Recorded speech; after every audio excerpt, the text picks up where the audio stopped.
Hello everyone, সবাই কেমন আছো? আশা করি সবাই ভালো আছো, আমিও ভালো আছি। তো প্রত্যেক দিনের মতো আজকে সকাল থেকে ব্লগটা শুরু করে দিয়েছি। তো সকালে সমস্ত কাজ সেরে স্নান টান করে নিয়েছি। আর আজকে যে গরম পড়েছে একদম কী বলবো, স্নান করেও শান্তি নেই। তো স্নান টান করে দেখো আমার গোপোষণার সমস্ত কিছু রেডি করে দিয়ে তারপরে এই যে দেখো রান্নাবান্না বসিয়ে দিয়েছি। এদিকে ডালের সিটি দিচ্ছে আর এদিকে দেখো ভাত ফুটে এসেছে।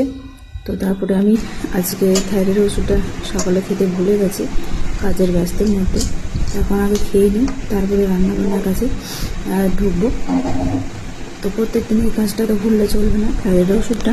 তো সেই জন্য দেখো থাইরয়েড ওষুধ আগে খেয়ে নিচ্ছি। এদিকে ভাত ফুটছে আর এদিকে ওষুধটা খেয়ে 5 মিনিট বসবো।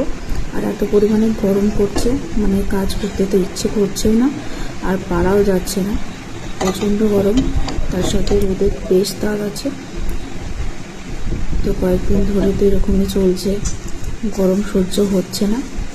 আর এই পুরো গরমটা যে কী করে কাটাবো সেটাও বুঝতে পারছি না। এই প্রেগনেন্সিতে ভীষণ কষ্ট হচ্ছে আমার। তো জলটা খেয়ে একটু বসলাম, তো বসে আছি, এদিকে পাখা চলছে, তবুও দেখো ঘেমে যাচ্ছি। আর সব সময় এরকম একটা গামছা নিয়ে ঘুরে বেড়াতে হচ্ছে।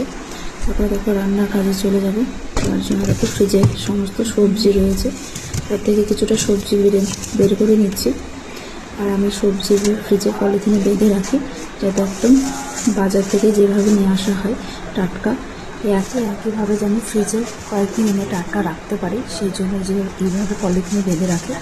আর বেশ কয়েকদিন ভালো থাকে সবজি, কারণ বাইরে এইভাবে রেখে দিলে কেমন একটা শুকিয়েও যায়, তো ফ্রিজে রাখা না রাখা সমান হয়ে যায়। তো সেই কারণে এই দেখো পলিথিনে বেঁধে রেখেছি, কত সুন্দর রয়েছে সবজিগুলো। আর সকালে যে সবজিটুকু বানাবো সেইটুকুই অল্পটুকু বের করে নিয়েছি, ভেন্ডি, এদিকে বটবটি, তারপরে এই দেখো কাঁকরোল। তো এগুলোই এখন আগে ভেজে নিচ্ছি। তো সকালে এতটা পরিমাণে গরম পড়েছে, দুপুরে কী করে যে রান্না হবে বুঝতেই পারছি না। ভীষণ কষ্ট হয় এই অবস্থায় রান্না বান্না করতে, বিশেষ করে গরমে পারা যাচ্ছে না। তো যাই হোক দেখো ওদিকে ভেন্ডি ভাজা হয়ে গেছে, এদিকে ভেজে নিচ্ছি কাঁকরোল, বটবটি, আলু, পেঁয়াজ দিয়ে একটা ভাজা করে নিচ্ছি। আর তার সাথে আজকে সকালে করেছি ডাল। আর এই গরম যা পড়েছে, তো হালকা পাতলা ডাল করে খেলে আর কি সব দিকেই ভালো লাগবে। গরমে আর তো পারা যাচ্ছে না, তো গরমের জন্যই আর কি হালকা পাতলা করে ডাল করে নিচ্ছি।